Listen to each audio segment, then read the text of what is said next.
Abertura, baixas, recuperação, área trabalhista, fiscal, contábil, recuperação de empresas. Serviços de despachantes, certidões, legalizações, cartórios e outros. Agende um diagnóstico 100% gratuito com nosso contador. Manuel Gomes, contador sócio. Telefone 21 999 73 1377. Mapa Assessoria Contábil LTDA. Contando com você.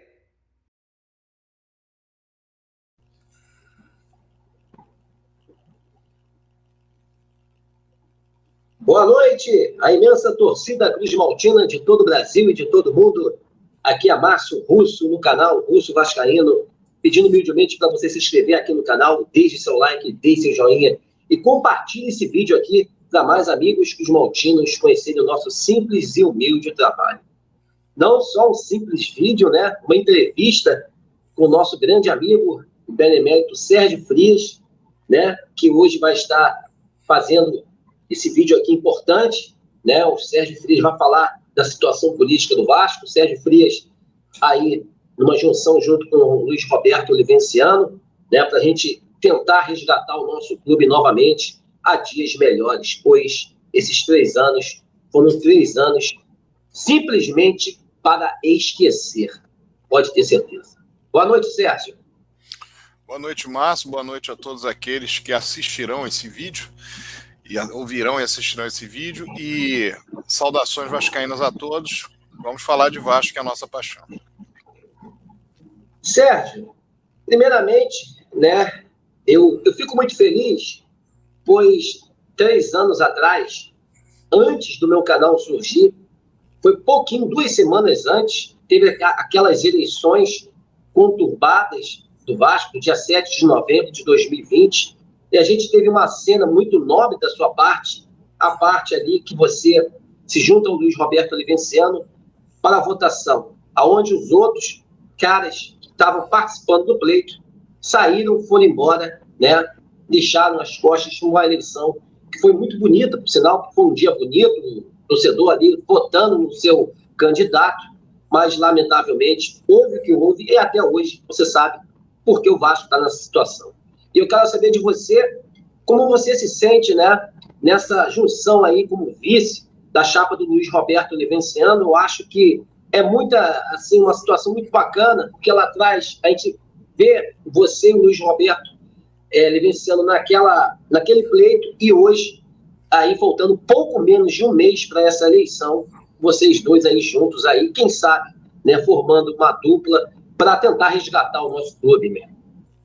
Primeiro, uma colocação e uma retificação. Na verdade, naquele momento lá no ginásio, quando 3 outros candidatos saíram do pleito, eu permaneci no pleito como adversário do Luiz Roberto Olivenciano, embora soubesse que o Luiz Roberto Olivenciano tinha uma vitória realmente muito bem encaminhada, digamos assim. Mas eu me mantive lá institucionalmente e já disse várias vezes que permaneceria lá independentemente de qual fosse o candidato que ficasse naquela circunstância da mesa diretora entender, baseado no estatuto e mesmo com a liminar que surgiu, que aquela eleição deveria continuar, só sendo os seus efeitos não válidos, ou seja, o resultado não poder ser promulgado como oficial do clube. Então, esse é o primeiro ponto. Segundo ponto, com relação ao que eu fiz, deve ser sempre lembrado o seguinte: o Sérgio Frias fez, mas o Sérgio Frias tinha com ele uma chapa. O Casaca fez, a chapa do Casaca fez. Eu tomei uma atitude, que é uma atitude que eu sabia que eu estaria respaldado pelo Casaca, porque é uma atitude institucional e o Casaca é um grupo institucional. Agora, com relação à questão posterior, ou às questões posteriores, é claro que eu defendi institucionalmente a vitória dele, que aconteceu, ele venceu as eleições, venceu a eleição no dia 7 de novembro, sem dúvida nenhuma, é a eleição estatutária do Clube de Regatas Vasco da Gama, e fui ter um contato com ele de conversa, de escritório, enfim, cerca de 6 meses depois, que ali realmente eu fui ter um contato com ele. Ele me apresentou na ocasião o projeto Somamos, livro, eu vi, dei uma olhada, vi também algumas coisas que ele tinha preparado, cartas de crédito, enfim, a ideia da reforma de São Januário, enfim, outros projetos, etc. E eu, durante 2 meses, parcimoniosamente, eu li aquele projeto, né, que estava posto, na minha opinião, como se um livro fosse. E ali eu vi realmente que era algo grandioso, era algo audacioso, mas era algo do tamanho do Vasco. Do Vasco que eu entendo. Eu entendo que o Vasco tem um tamanho. Não é o tamanho de hoje, é um tamanho em que ele institucionalmente se põe como um clube dentro do cenário esportivo brasileiro. Primeiro, que tem a maior história, a mais bonita história do futebol brasileiro, do esporte brasileiro, do desporto brasileiro.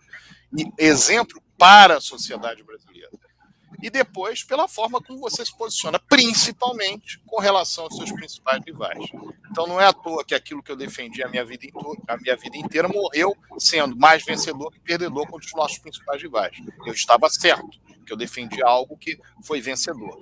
E eu entendo que se alguém pensa no Vasco daquele tamanho que está no projeto, está pensando no Vasco como eu penso no Vasco, independentemente se as pessoas podem pensar, mas algo ali poderia não ser factível, algo ali poderia não acontecer. Se 30% daquele projeto funcionasse, para o Clube de Regatas Vasco da Gama já seria um grande ganho no triênio. Portanto, eu vi aquilo, liguei para ele, elogiei aquele projeto, e evidentemente que nós fomos ao longo do tempo conversando. Eu entendi que ele tomou atitudes institucionais, mesmo após ter sofrido o golpe que sofreu. Ele se ofereceu para a direção do Vasco, para que ele, com aquilo que ele tinha obtido em termos de contato, network, etc., que ele pudesse ajudar a direção do Vasco. Em determinado momento, o Adriano Mendes, que era o vice-presidente de finanças dessa direção, foi à casa dele para conversar sobre aquilo que ele poderia vir a trazer para o Clube de Regatas Vasco da Gama, já que se vivia um cenário dentro do clube em que o Vasco provavelmente se manteria na segunda divisão no ano de 2021, depois de ter caído no início daquela temporada, e, posteriormente, não se via nenhum tipo de alternativa. E ele, uma vez que foi chamado pelo Adriano Mendes, tudo eu estou registrando porque as pessoas têm que ficar claras, as pessoas têm que ter clareza do que é a história. Então, ele, depois dessa conversa, nós tivemos a informação de que o Jorge Salgado pretendia fazer uma SAF no Vasco. E aí, a minha preocupação de um bom número de benemédios, foi de que no Conselho de Benemédios houvesse a oportunidade de ele, Luiz Roberto Damenciano, poder apresentar uma alternativa àquela alternativa da SAF, da maneira como estava sendo posta. Naquela ocasião, nós tivemos uma reunião, o Carlos Roberto Osório estava sentado à mesa no Conselho de Benemédios, ele não é benemédio, mas ele estava sentado à mesa, porque na condição de vice-presidente do clube, e quando foi indagado pelo grande benemérito Itamar Ribeiro de Carvalho, que deveria ser chamado o Luiz Roberto Damenciano para apresentar o projeto dele, e eu, ao mesmo tempo não, em fala distinta, coloquei essa questão de que deveria, mas que poderia também qualquer sócio vir ao Conselho de Benemédios apresentar uma outra solução. E nesse momento da fala do Itamar Ribeiro de Carvalho, o Carlos Roberto Osório se levantou e disse o seguinte, olha, eu queria aqui dizer, se levantou, pegou o microfone e disse o seguinte, não, eu queria dizer que o projeto do Luiz Roberto Damenciano está na nossa sala, na sala da presidência, porque houve um contato do Adriano Mendes com ele e nós estamos vendo o que é possível. O que foi feito?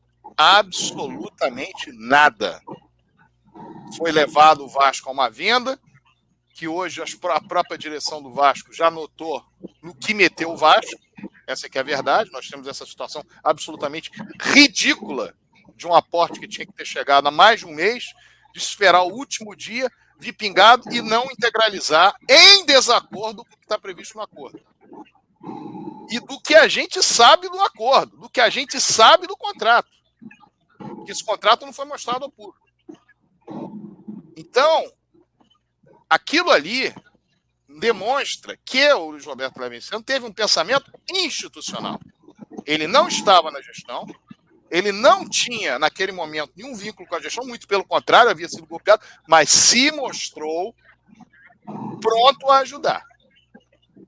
E, em pesquisa do site Net Vasco, em novembro de 2021, foi perguntado na pesquisa se eles entenderiam, se o vascaíno entenderia que o Luiz Roberto Levinciano poderia assumir um cargo, eu não me lembro se era vice-presidente de futebol, mas, enfim, algum cargo dentro da direção. 89%, algo aproximado a isso, foi a favor. Então, o movimento que fez a direção do Vasco foi um movimento político.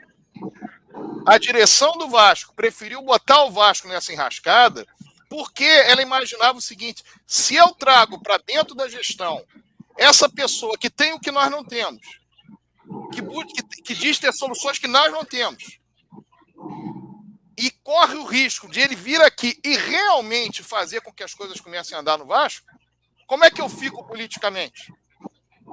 Como é que é o meu futuro político no Vasco? Não é a figura A ou B, é o todo daquela administração. Porque A ou B podia até ser a favor, mas o todo daquela administração. Então isso foi algo feito em detrimento do Vasco, pela política. E aí, de lá para cá, eu entendi que essa atitude foi institucional e correta, e você vai criando uma relação realmente de mais afinidade.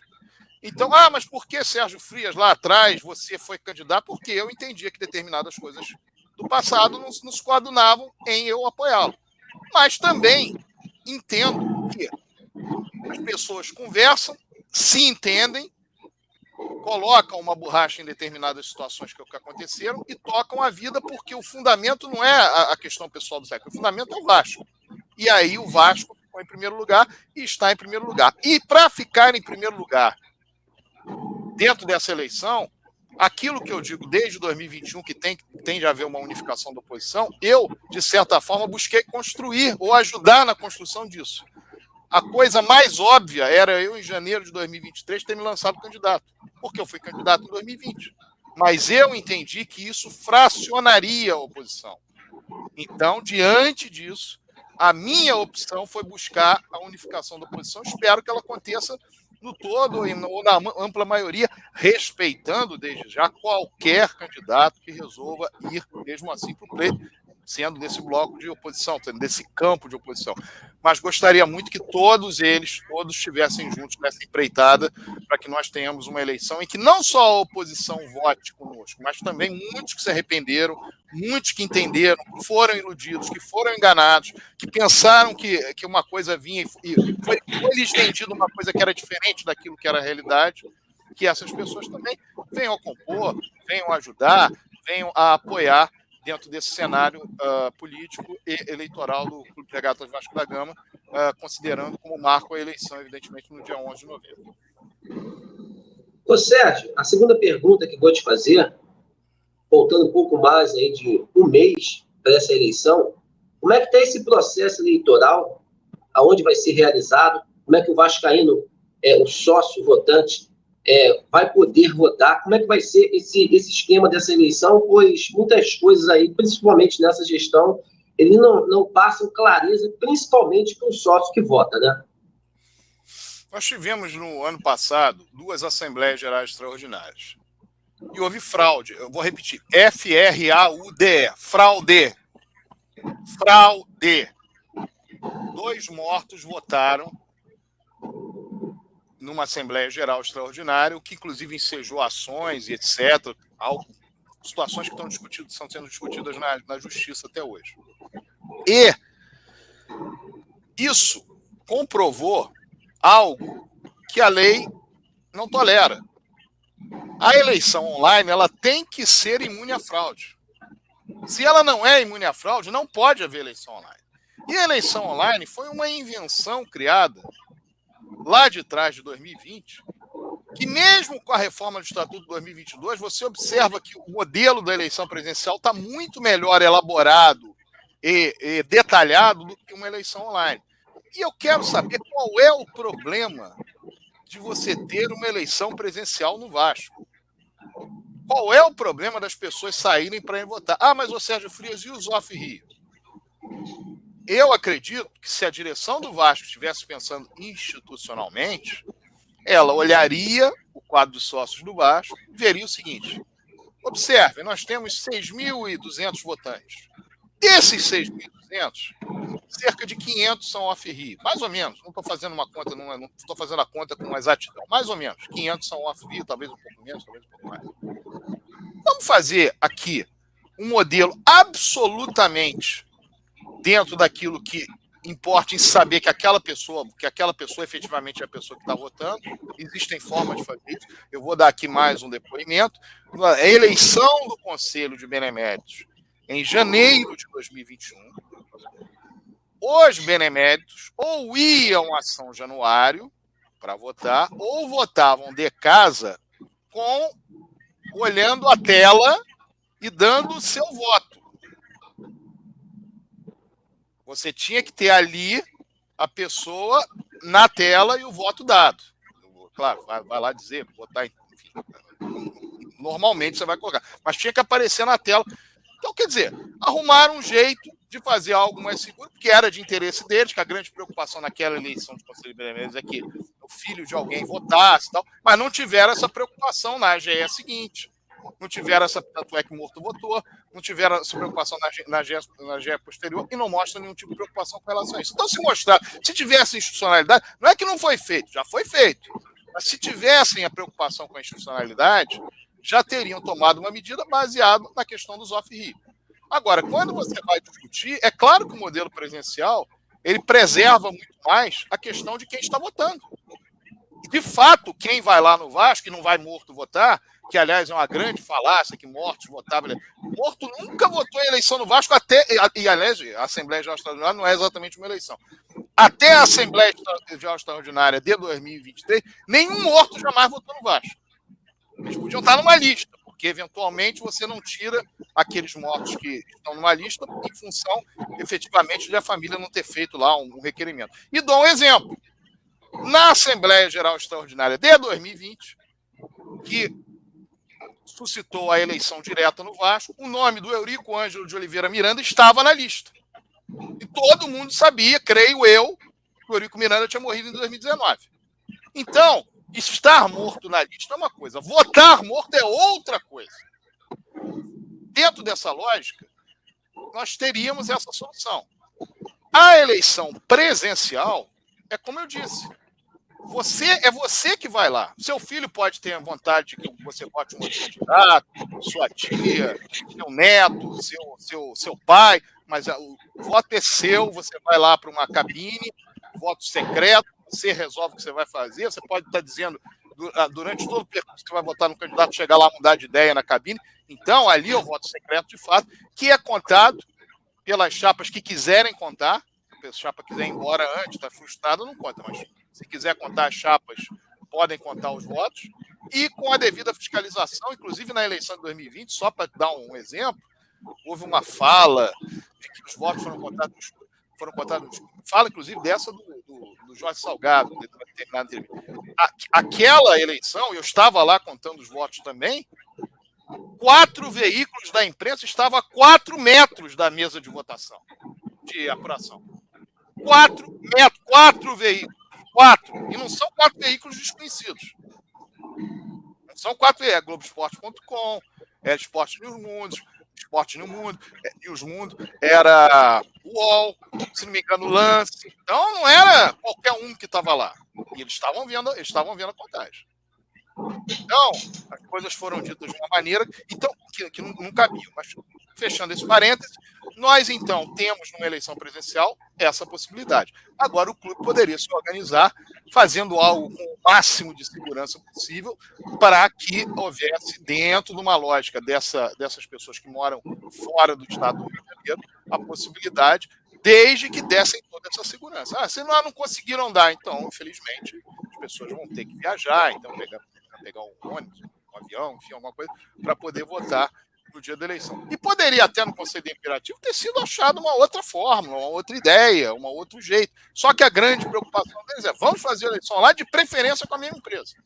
Empresa essa que em janeiro de 2021 entregou uma possibilidade do voto com a pessoa aparecendo na tela, né? E de repente, na Assembleia Geral Extraordinária subsequente, não foi possível. Ué.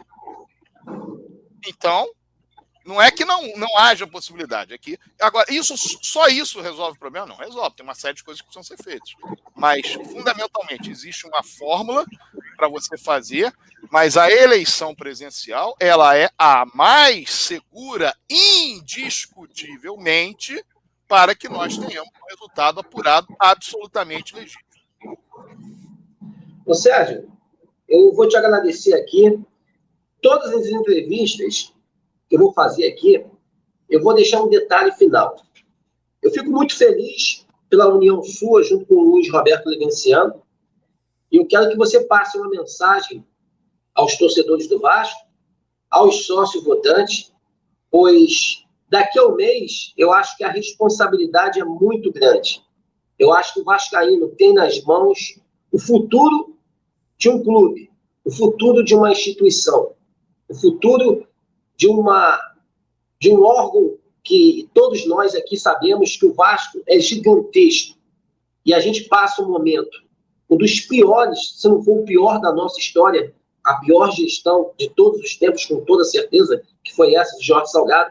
Eu quero que você deixe uma mensagem a todos os clubes maltinos e agradecer a sua presença. Você sabe que você é da casa, você é um cara que eu tenho o maior carinho do mundo, tenho uma consideração muito grande por você e fico muito feliz de ver essa união do Luiz Roberto Levenciano, que eu tenho também o maior carinho, e você. Acredito que eu desejo boa sorte a vocês e que seja uma eleição limpa e que vença o melhor, mas o melhor, com certeza, não tem dúvidas, é você e Luiz Roberto Levenciano para comandar essa equipe aí, essa instituição por 3 anos e tirar o Vasco dessa situação tão difícil que vive hoje. Obrigado, Sérgio. Bom, o recado para a torcida do Vasco é que nós temos amplas condições de sair dessa situação. O recado para o quadro social é que para nós sairmos dessa situação, dirigindo inicialmente a torcida, aqueles torcedores que são associados, nós precisamos de fato ter uma mudança no Vasco. E o recado geral é para quem busca um Vasco melhor, que nós consigamos essa vitória e tenhamos de fato uma possibilidade de um triênio completamente diferente do que ocorreu dentro desse triênio de 2021 a 2023, com uma outra forma, concepção de pensar Vasco, que é valorizando o Clube de Regatas Vasco da Gama em detrimento de quem quer que seja, porque nós somos torcedores do Clube de Regatas Vasco da Gama e é ele que nós temos que cuidar, nós temos que ter carinho e nós temos que preservar. E para isso tem que ser feito, as coisas têm que ser feitas baseadas no crescimento do Clube de Regatas Vasco da Gama e não no contrário. Deixo aqui um grande abraço ao Márcio, um grande abraço a todos vocês que assistem e ouvem esse vídeo. Saudações vascaínas a todos. Casaca. Obrigado, Sérgio. Meus amigos, estamos juntos nessa luta, nessa batalha, em amor, em uma só instituição, o Clube de Regatas Vasco da Gama. Uma ótima noite de sexta-feira a todos vocês e um casaca no coração de todos. Aqui é um conteúdo novo, é entrevista especial, né? Então, espero que tenham gostado. Vai passar aqui mais candidatos, vai passar atletas, vamos ter aqui sempre entrevistas com grandes figuras da política do Vasco, jogadores, pessoas influentes dentro do clube, e pode ter certeza, espero que você tenha gostado dessa entrevista especial, que é um conteúdo novo aqui no nosso canal Russo Vascaíno. Valeu, pessoal, um grande abraço a todos e um casaca no coração de todos vocês. Valeu, tamo junto.